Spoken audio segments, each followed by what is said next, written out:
heureux d'être avec vous ce soir ici à Saint-Max. Avant, mes oreilles avaient entendu parler du local. Moi, j'ai connu le petit local au centre-ville, là, où il y avait 15, 17, 18, 20 places maximum. Et c'est tellement bon de pouvoir maintenant voir de mes yeux aussi l'œuvre que Dieu fait, de voir que le Seigneur agit, quelle que soit d'ailleurs la taille des villes, hein, c'est pas ça. Hein. Dieu ne regarde pas non plus à la quantité, mais surtout à la qualité. Et je suis convaincu que ce soir, il y a plein de jeunes qui ont à cœur d'aller de l'avant avec Dieu. Amen. Moi, personnellement, j'ai à cœur et je me dis, Seigneur, amène-moi toujours un peu plus loin, un peu plus loin avec toi dans la foi, un peu plus près de ton cœur. Et je crois que le Seigneur veut vraiment vous bénir, vous encourager. Il y a ce verset que la parole de Dieu nous donne. Il vient tout droit du cœur de Jésus, de la bouche de Jésus, que je voudrais vous lire, qui est dans Matthieu chapitre 5, verset 8, que peut-être vous connaissez, et qui dit « Heureux ceux qui ont le cœur pur, car ils verront Dieu. Heureux ceux qui ont le cœur pur, car ils verront Dieu. » Et c'est ce que je veux partager avec vous ce soir, la pureté du cœur. Il y a une promesse extraordinaire qui est attachée à cela. C'est celle que Jésus donne. Tu veux voir Dieu, tu veux voir le ciel, tu veux connaître le ciel. Eh bien, il te dit, il attend de voir ton cœur. Dieu regarde au cœur et il dit heureux ceux qui ont le cœur pur. Peut-être que certains se sentent déjà interpellés parce qu'ils voient leurs actions, leurs pensées, leurs sentiments, leur cœur, ce qu'ils font. Et il dit, mais Seigneur, c'est tellement impur, je suis minable, j'ai même pas le droit de m'approcher de toi. Et là, en cet instant, maintenant, Dieu te dit, mais justement, si je te parle, c'est parce que je te veux près de moi, mais c'est pour que toi, tu puisses aller très loin autour, pour me servir, pour parler de moi, pour vivre la puissance de Dieu, le feu de l'esprit, quand tu parleras et que d'autres seront touchés, quand tu témoigneras et que d'autres seront impactés, que des gens soient sauvés, que tu sois juste ce que Dieu veut que tu sois, c'est-à-dire un instrument entre ses mains. Et on a tous une part, une place à jouer. On a tous reçu quelque chose de Dieu pour être un instrument de Dieu entre ses mains, là où il nous place, parce qu'il y a tellement de gens qui ont besoin de Jésus. Heureux ceux qui ont le cœur pur. La pureté, ça c'est un combat. Et on pourrait parler du combat de la pureté dans les temps dans lesquels nous vivons, mais il n'y a rien de nouveau sous le soleil. La parole de Dieu nous parle de temps dans lesquels il y avait des choses atroces qui se passaient aussi, abominables. Et le prophète Jérémie le dira de toute façon, le cœur de l'homme est tortueux par-dessus tout. Ça, c'est une réalité. On a tous réellement besoin de Jésus. Et peut-être que vous allez dire, oui, tu parles de pureté, mais je connais mieux la sainteté. C'est quoi la pureté? La pureté vient de ce terme qui signifie être sans mélange, sans tache. C'est ce qui est limpide, qui est pur, comme une eau limpide, une eau pure, sans altération, comme un diamant qui est net. La pureté. Alors, la sainteté, c'est plus large. Parce que ça correspond à toute notre vie, notre engagement, notre attitude, notre comportement. Peut-être, par exemple, tu te promènes, tu es dans un lieu, tu passes et puis il y a une mamie, tu la bouscules. Et tu dis, oh, c'est pas grave. Et tu passes. Tu vois, bon, tu n'as pas eu forcément un comportement qui est dans la sanctification. Là, parce que normalement, tu aurais pu dire, bon, je vais aller m'excuser. Mais tu vois, imagine, à ce moment-là, tu sens un grand coup de canne dans ta fesse. Ça te fait tellement mal que tu as du mal à t'asseoir. Et là, ton impulsion charnelle te pousse à dire des choses. De style, oh, vieille chouette, je sais pas quoi. Enfin, ça, c'est un problème de pureté. Tu comprends l'idée? La sainteté, c'est dans l'attitude.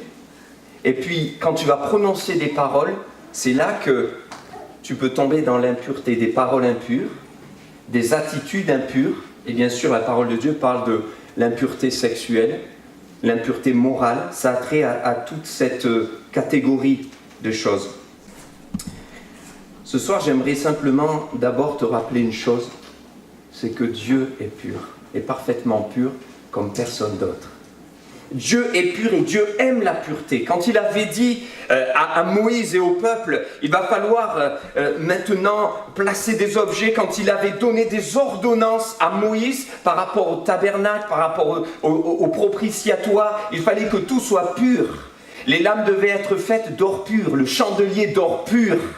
Le propitiatoire couvert d'or pur. Pourquoi? Parce que Dieu aime la pureté. On le retrouve dans toute la parole de Dieu, de l'Ancien Testament jusqu'au Nouveau Testament. Quand il parle de sa parole, de par l'apôtre Pierre, il dira, mais désirez ce lait spirituel et pur. Un lait pur, de la parole de Dieu, la nourriture que te donne le Seigneur. Lorsque tu te mets devant ta Bible et que tu dis, Seigneur, parle-moi, tu te nourris de la Bible, de versets qui viennent tout droit du cœur de Dieu. Tu entends la parole, tu écoutes une prédication qui est biblique, qui est basée sur la volonté de Dieu et sur les saintes écritures. Tu es en train de te nourrir d'un lait spirituel et pur. Tout ce qui vient de Dieu est pur. Ce que Dieu nous promet pour plus tard sera pur. Quand Jésus reviendra, il sera habillé de vêtements faits de fin lin pur. Il créera une nouvelle Jérusalem, une ville, ça va être extraordinaire, il n'y aura plus de larmes, plus de problèmes, plus de traces du péché, plus de taches justement, plus de mélange, tout sera pur. La muraille sera faite d'or pur. La Bible nous dit que la nouvelle ville sera faite d'or pur. Tout sera pur, parce que Dieu aime la pureté.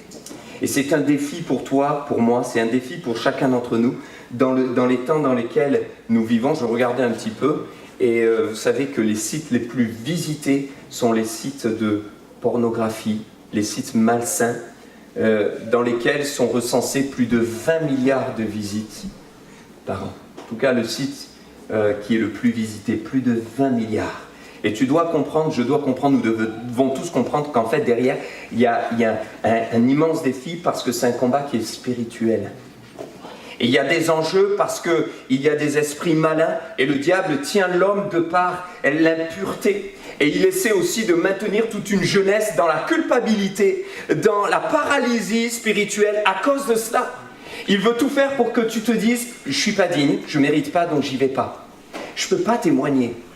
Je ne peux pas le servir, je ne suis pas digne. » Ça, c'est le but du diable. Alors le Seigneur te dit ce soir qu'il veut te libérer, qu'il veut te bénir, qu'il veut t'encourager et qu'il sera avec toi dans ton combat. Vous avez remarqué que j'ai parlé de la pureté du cœur, mais rapidement j'ai basculé sur le combat de la pureté. Il faut que tu saches, que nous sachions, que pour nous tous, de toute façon, la pureté est un combat. Nous menons un combat. Nous ne voyons pas les forces invisibles, ténébreuses, maléfiques, mais elles sont bien là. Et ce combat, nous le menons, mais jusqu'à la fin de notre vie, nous le mènerons. Et quand tu es conscient de ce combat, tu arrêtes de pleurnicher, tu arrêtes de te lamenter, tu dis, mais je vais me lever et je vais me battre. Amen. Je ne me battrai pas seul parce que Christ sera avec moi. Et le défi, c'est de remporter ce combat de la pureté. Et tu peux le faire par celui qui est parfaitement pur. C'est un défi. Je veux le relever. Est-ce que tu veux le relever? Moi, je veux le relever. Je ne sais pas toi, mais moi, je veux le relever. Et ce défi, je ne le relèverai pas seul parce que sinon, je ne peux pas. Mais je ne peux le relever qu'avec le Seigneur. C'est un combat rude et ce n'est pas pour rien que dès le début, vous avez remarqué dans le livre de la Genèse comment ça a commencé, on connaît bien, Adam et Ève. Et comment le diable s'y est pris? Il a semé le doute, il a créé du mélange. Le mélange entre la vérité et le mensonge. Il a séduit Ève, il a tenté Ève et Adam, ils sont tombés, ils ont chuté. Il y avait là déjà du mélange. Le diable est à l'initiative de l'impureté et vous remarquerez que ça a été un combat rude pour de nombreux hommes de la parole de Dieu, des hommes et des femmes de Dieu, de se maintenir dans la pureté. David, ce jeune homme qui avait été choisi de Dieu, est un jeune homme qui a gagné. Il a gagné. Sur le terrain de la foi, il a gagné. Face à Goliath, il a gagné. Mais un jour, il est tombé. C'était sur le terrain de la pureté, avec Bathsheba. C'est un rude combat. Dieu veut te dire qu'il sera avec toi si tu choisis de te battre. Donc déjà, il y a une position à prendre, c'est le fait de dire « je choisis de me battre ». Et j'ai besoin ce soir, nous avons tous besoin d'être éclairés sur la notion de pureté. Parce que la pureté, bien sûr, a trait, on l'a dit tout à l'heure, à tout ce qui est malsain, tout ce qui est malsain dans notre cœur, dans notre pensée, mais aussi sur nos lèvres. Rappelez-vous, ou peut-être vous avez déjà lu ce que le prophète Ésaïe dira un jour, quand il voit la gloire de Dieu, il est percuté. Encore une fois, et on l'a entendu, percuté, mais pas par rien, par la présence de Dieu. Tellement percuté, tellement ébloui. tellement impacté qu'il dira « Malheur à moi, car mes lèvres sont impures. J'habite au milieu d'un peuple dont les lèvres aussi sont impures. » Et c'est là que nous réalisons aussi que l'impureté, elle n'a pas trait simplement à un seul domaine que nous ciblons, que nous visons, que nous pensons, mais peut-être que ce soir Dieu est en train de te parler justement sur tes propres paroles et sur tes lèvres. Et il te dit, je veux te purifier, je veux te rendre pur, mais je veux surtout te rendre vainqueur dans le combat pour la pureté. La pureté de ton âme, la pureté de ton cœur, parce que tout vient du cœur. Et il faut que nous soyons impactés et éclairés ce soir. Il faut absolument que le Seigneur nous aide à distinguer finalement ce qui est impur de ce qui est pur. Moi, je me rappelle d'un ami qui s'est converti. Il était hippie à la base, mais et quand il s'est converti, sa conversion a tellement été fulgurante, impactante, bouleversante, qu'il était là et il voyait tout son passé, il voyait toute sa vie, il voyait ses paroles, ses habits, il se sentait, il disait « mais je sens mauvais ».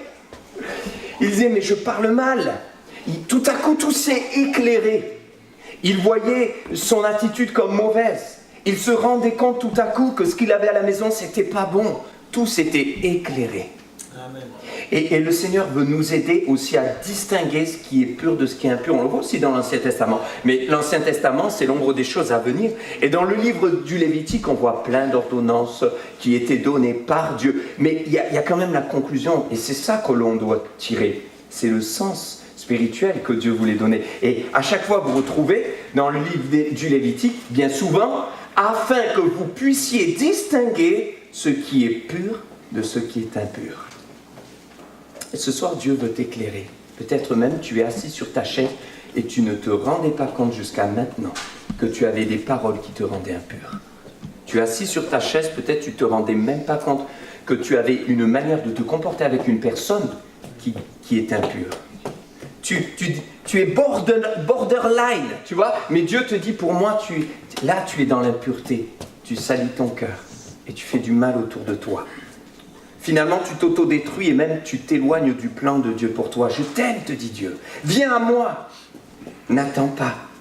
Alors Dieu va nous éclairer. C'est pas pour rien que dans le psaume 109, il nous est dit, comment le jeune homme rendra-t-il pur son sentier? En se dirigeant d'après ta parole, Seigneur. Ça veut dire que la Bible, la parole de Dieu, elle est là pour nous éclairer, n'est-ce pas? Et d'ailleurs, l'apôtre Jacques dira qu'elle est comme un miroir. Et quand tu la regardes, elle révèle ton cœur. Il y a une lumière qui jaillit. Mais il faut qu'il y ait vraiment une lumière, celle de Christ. Tu laisses la lumière briller. Tu ne la mets pas sous un boisseau, tu ne la mets pas sous un cache, tu ne mets pas des habits dessus pour pas que ça éclaire vraiment. Moi, j'avais un ami à la fac, il avait une technique parce qu'il n'aimait pas faire le ménage. Et sa technique, c'est qu'il avait une lampe tamisée dans son studio. Et des fois, il faisait le ménage à l'arrache. Je disais, mais tu dis... Il disait, non, je reviens, je fais le ménage. En 37 secondes, il avait fini son ménage. Je dis, mais t'as fini? Il dit, non, mais t'inquiète, j'ai une technique. Il allumait sa lumière tamisée et on voyait rien. On voyait pas les taches, on voyait pas les moutons, on voyait rien. Mais dès qu'on allumait vraiment, tout à coup, on se rendait compte que c'était pas si propre que ça. Vous savez, il y en a qui font ça spirituellement. Ils disent, mais moi j'aime le Seigneur. Alors, ils viennent à l'église, mais on fait un pas en avant, mais on a un pas en arrière. On écoute d'une oreille, mais on ferme l'autre. On entend, on prend un peu, on met un pied dans l'eau, mais pas le deuxième. On lit un verset, on prend que ce qu'on veut, ce qui nous arrange, mais pas ce qui nous remet en question. Et Dieu te dit, il faut que la lumière brille. Heureux ceux qui ont le cœur pur.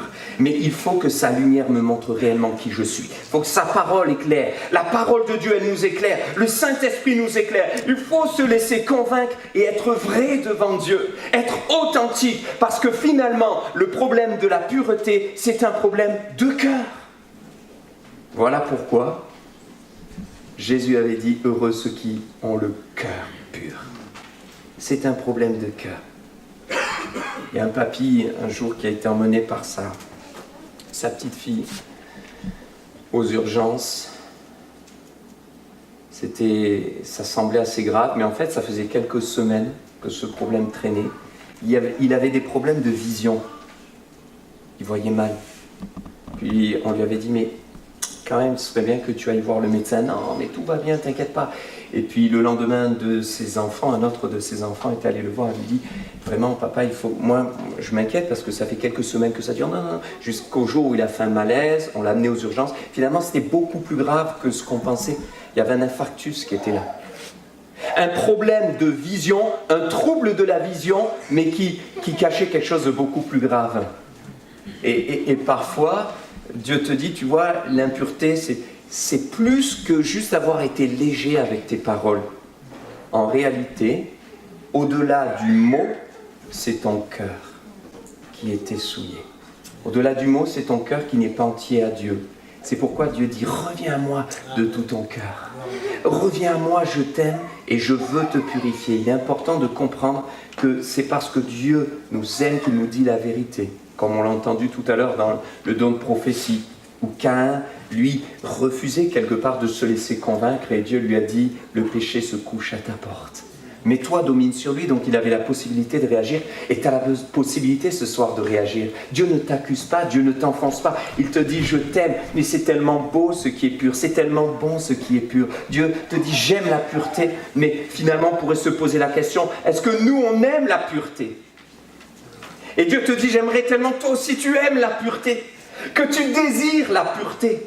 Parce que tout vient du cœur. Jésus l'avait dit dans l'évangile de Matthieu. Et c'est pas ce qu'on voit à l'extérieur qui finalement souille l'homme. C'est ce qui vient du cœur. Toutes les mauvaises pensées, les mauvaises actions, les souillures, les mauvais sentiments, les mauvaises motivations. Tout vient du cœur en fait, c'est de là. Alors Dieu dit, moi je veux le prendre, mais il faut lui offrir. Je vais le purifier, mais il faut lui donner. Je vais le travailler, je vais le façonner, je vais le changer, je vais le transformer. Le Seigneur te dit, dans 1 Jean chapitre 2, versets 2 et 3, c'est un verset qu'on pourrait regarder. Il est lui-même une victime expiatoire pour nos péchés, non seulement pour les nôtres, mais aussi pour ceux du monde entier. Si nous gardons ses commandements, par là nous savons que nous l'avons connu. Il s'est donné. Donc, la clé, c'est le sang de Christ. La clé, c'est la présence de Christ. Celui qui seul peut te purifier, te rendre pur, c'est Christ. Celui qui peut te permettre d'entrer dans cette espérance et l'accomplissement de cette promesse qui dit « Heureux ceux qui ont le cœur pur, car ils verront Dieu », c'est Christ, et Christ seul. Il est le pourvoyeur, il est le centre, il est la clé, il est le pilier de notre salut, de la purification de notre cœur, de notre vie, de notre espérance, de notre avenir et de tous les projets qu'il a formés sur nous et qu'il veut accomplir. Est-ce que tu es prêt à aimer et désirer la pureté ? Lorsque j'étais à Toulouse, on a travaillé pendant un temps avec Guy Galifo dans la rue, un pasteur qui a reçu un ministère assez particulier. Et on allait la nuit vers les prostituées, on était une équipe bien préparée bien sûr, on leur parlait de Jésus, on leur donnait à manger, on leur donnait des vêtements et on leur disait simplement que Jésus les aimait et qu'il pouvait les sortir de là. Et je me rappelle un jour, il y en avait une qui était à côté, qui semblait différente.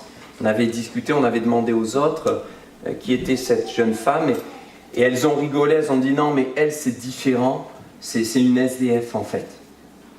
Elle est là, elle vit comme nous mais en fait elle est SDF et alors on s'est approché quand même d'elle et on a voulu lui dire que Dieu l'aimait, lui parler du Seigneur et qu'il est capable lui aussi de la changer, transformer, bouleverser toute sa vie. Et je me rappelle qu'elle a dit, mais moi, aujourd'hui, je me sens tellement sale que j'ai même plus envie de me laver. Ça m'a marqué, ça m'a interpellé. Et on a essayé d'aider cette jeune femme et je me rappelle que c'est avec le temps, en revenant, et tout simplement parce qu'elle a senti à un moment donné qu'il y avait des gens qui l'aimaient, telle qu'elle était, même si elle se sentait elle tellement sale, tellement indigne.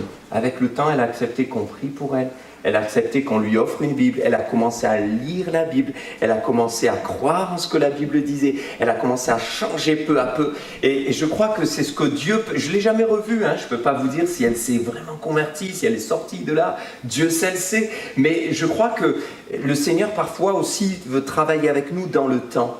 Parce que quand on se sent tellement sale, parfois, on est tenté de ne même plus avoir envie de se laver. Vous en connaissez, vous, des ados qui ne se lavent pas pendant 3 semaines? On a l'impression que plus le temps passe, moins ils ont envie de se laver. Mais parfois, c'est au niveau spirituel.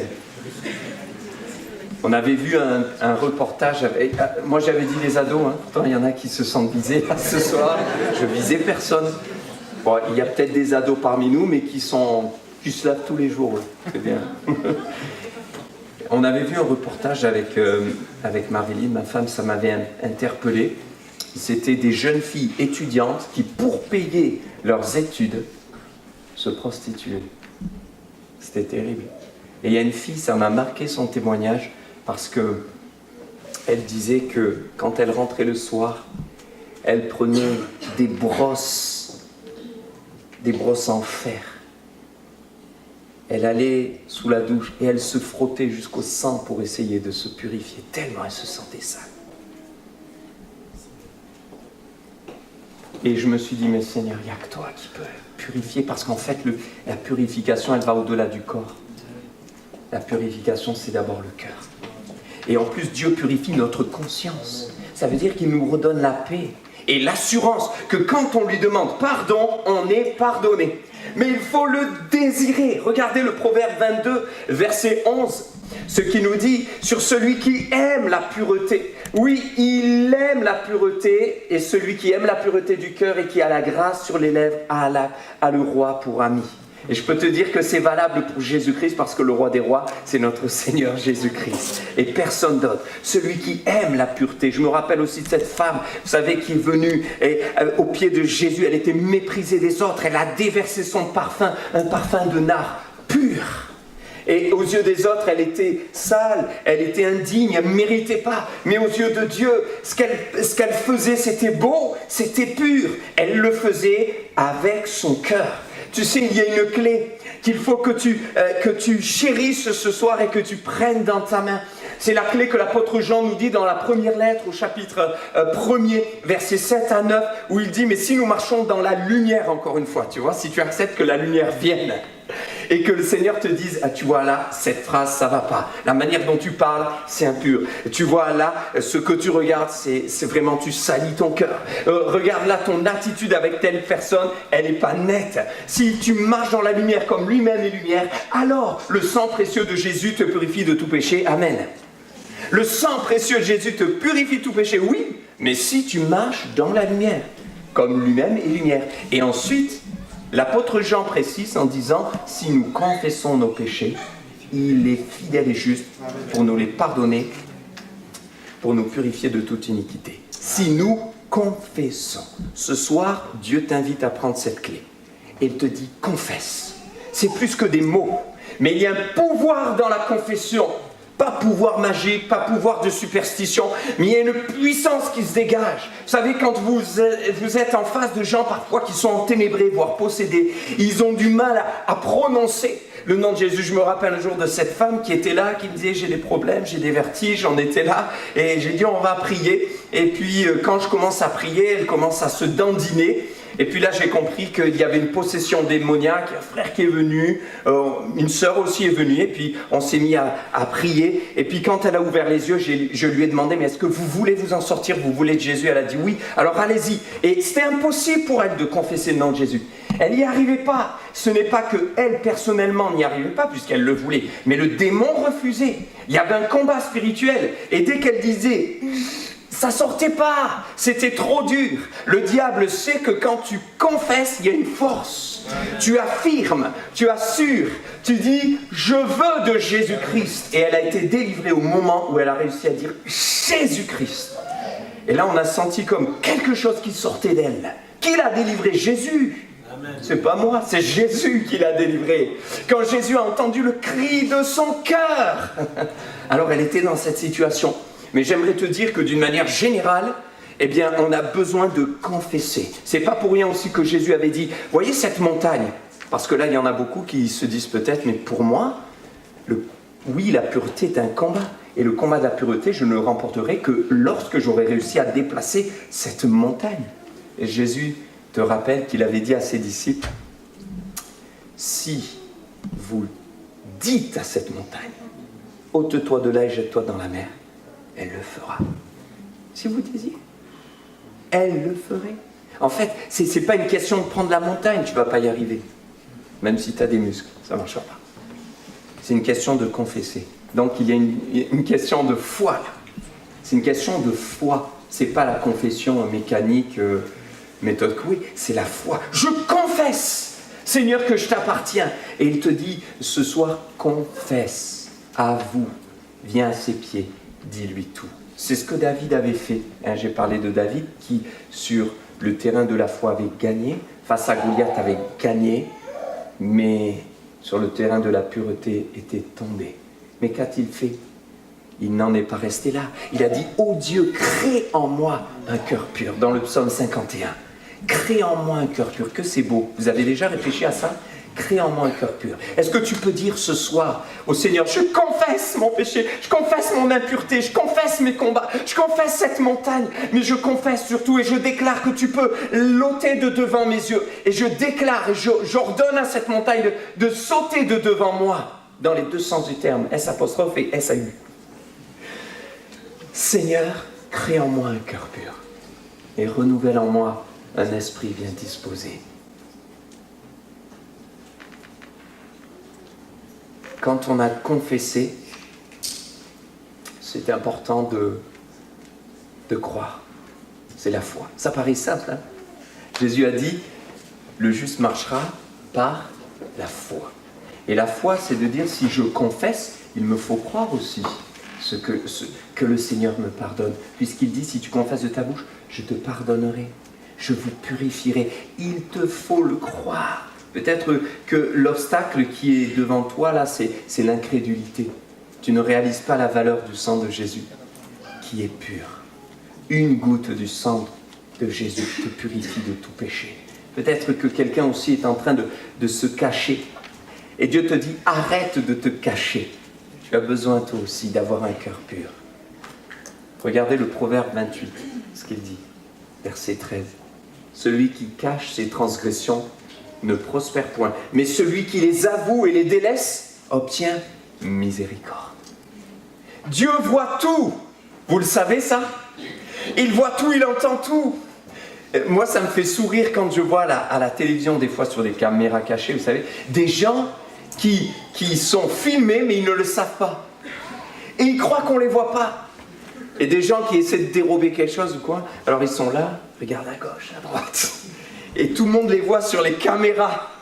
Et peut-être que si tu essaies de cacher et de te convaincre que finalement tout va bien, c'est un petit peu comme ça. Tu ne te rends pas compte que l'œil de Dieu voit tout. Donc, quand tu te comportes mal et que tu te tournes comme ça, comme si Dieu ne te voyait pas, mais Dieu te voit. Vous savez que Dieu nous voit partout. Chez nous, dans notre lit, au travail, avec les amis, à la maison, dans la famille. Il nous voit. Ça ne sert à rien de se cacher. Ça ne sert à rien d'essayer de cacher. Et il te dit avoue. Parce que si tu avoues, tu vois, il y a une grande bénédiction, c'est que tu obtiens la faveur et la miséricorde de l'Éternel. Mais crois en ce pardon. Crois en ce pardon. Il est temps de dire, Seigneur, crée en moi un cœur pur. Moi, je me rappelle une des situations que j'ai trouvée la plus délicate, où je me suis trouvé le plus désemparé, le plus impuissant avec mes enfants, c'est notamment avec mon fils Timéo, que certains connaissent ici, pour ne pas dire beaucoup. Il n'est pas là, donc je peux parler. Mais un jour, il avait fait une bêtise, et bien sûr, on l'a repris, on l'a expliqué, puis il est venu demander pardon, parce qu'on leur apprend à demander pardon, et ça c'est important. Et quand il a demandé pardon, il pleurait. J'ai pris dans mes bras, j'ai rassuré, j'ai dit je te pardonne. Mais le problème, c'est qu'il a continué. Mais non, mais je suis nul, mais j'y arriverai jamais. Et j'ai dit non, mais je te pardonne. Allez, c'est bon, un câlin. 1 minute, 2 minutes, 3 minutes. C'est bon, tu peux y aller. Et là, il recommence. Mais non, tu m'as pas pardonné. Mais si, je te pardonne. Ouais, je te pardonne, c'est bon, t'es pardonné. Et là, il pleure, et non, tu me pardonneras jamais. Mais si, je te pardonne. Tu sais plus comment faire. J'ai essayé de prendre le ton un peu ferme. Je te pardonne, maintenant tu arrêtes. Il pleure encore plus. Non, c'est bon. Alors, je le câline, je le regarde. Il pleure encore. Je sais plus quoi faire. À la fin, c'est moi qui pleure. Et je me suis mis à pleurer. C'est pas vrai. Je veux que tu saches que je t'aime et je te pardonne, c'est fini. Qu'est-ce que t'as fait? J'ai oublié. Qu'est-ce que t'as fait? Mais il s'est rien passé, là. On a essayé d'inventer 1000 trucs pour arriver à lui faire comprendre que je le pardonnais.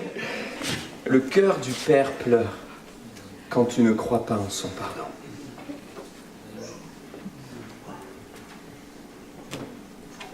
Et il te dit, je suis là, je l'ai terminé, tu vas pouvoir conserver la pureté. Il va t'aider à la conserver. Ouais. Et je voudrais parler aussi à ceux qui disent, je me bats et je lutte dans le combat pour la pureté. Mais moi, je me sens quand même pur. Alors peut-être tu te sens pur parce que tu as été purifié, tu as raison. Mais certains se sentent un peu trop purs des fois. Hein. Vous savez qu'en diamanterie, les spécialistes disent qu'en réalité, le diamant pur n'existe pas. Pourtant, il y a des diamants qui sont appelés purs. Ça, c'est un diamant pur, ils ont une valeur exceptionnelle. Mais ils vous disent qu'en fait, un diamant est considéré pur uniquement lorsque on fait un grossissement x10 et qu'on ne voit rien. Alors là, on le considère comme pur. Mais en réalité, si on faisait un grossissement x20, x30, x100, on trouverait toujours au moins un peu d'impureté. Et j'aimerais te dire que le plus pur des hommes, aux yeux du regard de Dieu, il y aura toujours quelque chose à travailler. Alors, le Seigneur va te dire, vas-y, je suis avec toi, on va travailler ensemble. Et ça, c'est une clé importante à comprendre. C'est, Dieu te dit, combat dans le combat de la pureté. Bats-toi, mais ne combat pas tout seul. Rappelle-toi Daniel, tu te rappelles de Daniel? Daniel qui, au tout début de son histoire, on lui a proposé plein de mets du roi qui pouvaient le rendre impur. Il a refusé de se souiller avec les mets du roi. Mais Daniel n'est pas resté seul, il a été intelligent. Il était avec ses 3 copains. Et ensemble, ils ont mené un combat. Et Dieu veut t'aider dans le combat de la pureté. Mais il te dit, ne reste pas seul. Ne te prends pas pour quelqu'un de trop fort qui arrivera tout seul. Non seulement tu as besoin de Jésus, mais en plus tu as besoin d'aide. Et tu as besoin peut-être dans ta situation d'aller voir ton pasteur. Tu as besoin peut-être dans ta situation de demander à des frères et sœurs de venir prier avec toi. Tu as besoin, suivant la montagne, qu'on vienne t'encourager, que tu ne te bats pas seul. Alors ne te bats pas tout seul, mais bats-toi. Si tu tombes 100 fois, relève-toi 100 fois. Si tu tombes 1000 fois, relève-toi 1000 fois. Mais bats-toi toute ta vie dans le combat pour la pureté. Sache que Dieu sera avec toi, qu'il t'aidera et qu'à la fin tu seras vainqueur. J'ai un frère, Eliezer, tu le connais très bien, qui faisait du tennis de table à un bon niveau. Et je me rappelle, il m'expliquait les tops, pour ceux qui connaissent. Au début, voilà, il faisait des top spin. Et il me disait, et moi j'y arrivais pas trop au départ, et il me disait, écoute, tu n'y arrives pas 100 fois, fais-le 101 fois. Mais vas-y, continue. Et puis à un moment donné, quand le geste va rentrer, paf, ça rentre. Et ça commence à rentrer presque tout le temps. Mais tu te bats et tu te bats encore, mais pas tout seul, avec Jésus. Et tu te relèves avec Jésus. Et tu crois dans le sang de Jésus. Et Dieu te dit, je vais t'aider. Et t'aider à conserver tes pensées pures. Philippiens 4.8, au reste, frère, que tout ce qui est pur soit l'objet de vos pensées. Amen. Ça, c'est une clé. Parce que certains se battent avec des montagnes d'impureté, mais Dieu te dit, le combat commence dans tes pensées. Et quand la pensée arrive, Dieu te dit, par la foi, il faut que tu la détruises de suite. Que tu ne penses pas que tu peux la laisser s'installer et que tout à coup, quand tu voudras, tu la chasseras, ce sera terminé. Quand tu as laissé une araignée rentrer dans ta maison, même si tu l'écrases, tu vas retrouver plein de toiles partout. Et parce que l'araignée est déjà rentrée, elle va essayer de revenir. Et quand on te jette une petite boule de neige, tu peux l'écraser facilement. Mais si tu es en haut des pistes et que cette boule de neige, tu l'as laissée grossir, il vaut mieux courir, ça devient une avalanche. Et parfois on est comme ça. On laisse des petites choses, mais qui grossissent et qui deviennent comme des avalanches qui nous détruisent, qu'on ne peut plus détruire. C'est pourquoi Dieu te dit, réagis vite, bats-toi jusqu'au bout, ne te bats pas seul et je serai avec toi. Crois en la puissance de Christ et ce que le Seigneur déclare pur, ne le déclare pas impur. Pierre l'a appris envers les autres, il ne devait pas juger. Dieu nous apprend à ne pas juger parce qu'il y a des gens qui viennent avec des conditions terribles. Et si Jésus dit, je te purifie, il est pur, c'est pas à moi de dire il est impur. Ce que Dieu a déclaré pur, ne le regarde pas comme impur. Mais j'aimerais te dire que des fois, ça on le fait par rapport à nous-mêmes. Et Jésus nous dit, je t'ai purifié, mais on se déclare encore impur. Crois dans le pardon de Christ, dans la valeur, la grandeur, la beauté de son sang qui t'a réellement purifié. Fais tout simplement comme ce lépreux. Jésus lui a dit, qu'est-ce que tu veux? Je veux être pur. Que veux-tu que je te fasse? Je veux être pur. Je le veux, te dit le Seigneur ce soir. Sois pur. Et alors tu le seras. La vie chrétienne, c'est une mise en pratique aussitôt, de suite, dès que j'entends le Seigneur me parler. La foi, c'est pas intellectuel, c'est pas juste quelque chose que je comprends, que je saisis dans ma tête, mais j'ai besoin de le vivre. C'est sûr et certain, le Seigneur va le faire. Est-ce que vous croyez que ce qu'on a entendu ce soir, c'est la vérité? Amen. David dira, le même David qui a fait tomber Goliath, le même David qui a remporté des victoires incroyables et qui a été inspirant et qui a inspiré tellement de générations. Ce même David, il a fait une bourde, il a fait une bêtise, un péché grave. Il a couché avec une femme qui n'était pas la sienne. Il a convoité une femme qui n'était pas la sienne. Et là, tout s'est effondré. Il a perdu l'onction, il a perdu la paix, il a perdu la présence de Dieu dans sa vie. Et à un moment donné, le prophète est venu et David va dire une chose. Tant que je me suis tu, mes os se consumaient au-dedans de moi. Mais lorsqu'il a confessé ses péchés, il a retrouvé cette grâce incroyable. La grâce de Dieu, la grâce de Dieu, la présence de Dieu. Il y a quelqu'un ici, il s'appelle Jésus. Il t'aime tellement qu'il a donné sa vie pour toi. Il y a un prix pour la pureté. C'est le bouclier divin qui s'appelle Jésus. Il a mis ses bras comme ça, ses bras d'amour. Et il n'a pas voulu que ton impureté t'emmène loin en enfer. Et il a dit non, pas sur eux, mais sur moi. Alors maintenant, ne regarde plus ton péché comme étant sur toi et te détruisant. Mais ferme tes yeux maintenant. Et regarde Jésus sur la croix. Et regarde ton péché. Il n'est plus sur moi, mais il est sur toi, Seigneur. Il n'est plus sur moi, mais il est sur toi. Pardonne-moi, pardonne-moi. Jésus, je confesse mes péchés, je ne veux plus les cacher. J'ai entendu le pasteur ce soir, je veux amener les choses à la lumière. Et alors que tu mets tout à la lumière, tu purifies mon âme, tu travailles mon cœur.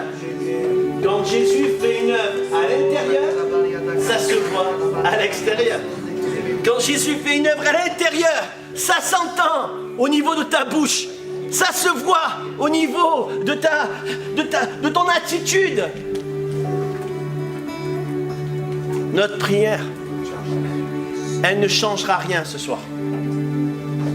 Si tu n'es pas déterminé et décidé de te détourner de ton péché et de dire « Je n'en veux plus ».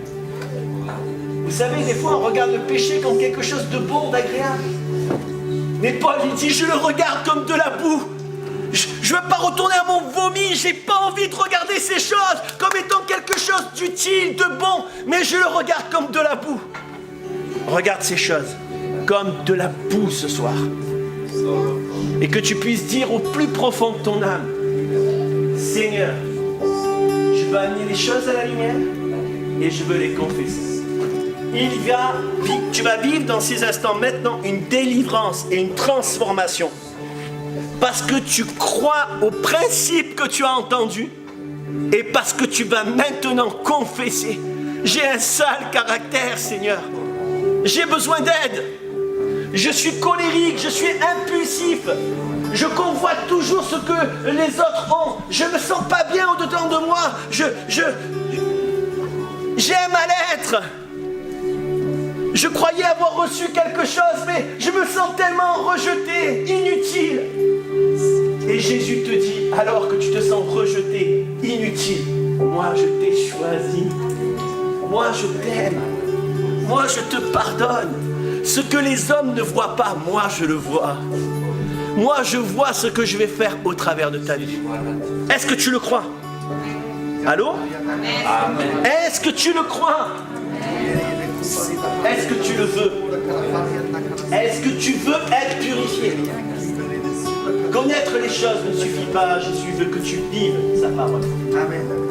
Et je voudrais inviter maintenant, alors que nous nous laissons travailler par cette parole que nous avons entendue ce soir, qui était claire, limpide,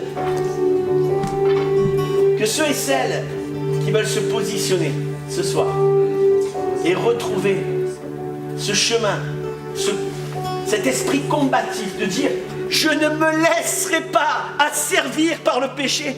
Je ne serai plus esclave, mais je me lève et je veux être libre, Seigneur. »